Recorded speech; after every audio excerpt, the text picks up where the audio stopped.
الصلوات دي احنا نفهم ان الصلاة في اللغة هي اولا الدعاء. للناس صلاة وللملائكة ولله صلاة. هو الذي يصلي عليكم وملائكته، لأننا كلنا عايشين برحمات الله.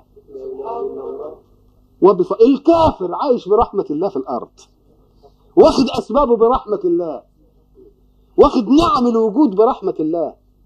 المؤمن واخد ديا نعم الله اللي هي الأسباب اللي هي المادية دي، وواخد البركة والاطمئنان، لأن الاطمئنان ده نعمة كمان. كونك تمر بهذه الحياة وأنت مطمئن إلى غاية أفضل من هذه الحياة، ده لون من الإيه؟ لون من الاطمئنان. فالصلاة منا على رسول الله معناه إيه؟ بنعمل إيه؟ بنصلي، اللهم صل على، يعني بنقول إيه؟ أنا بصلي طلب الرحمة. أنا بطلب. طب وإذا تطلب ممن؟ طب وإذا كان الذي تطلب منه يصلي، يبقى بيطلب ولا بيدي؟ يبقى بيدي.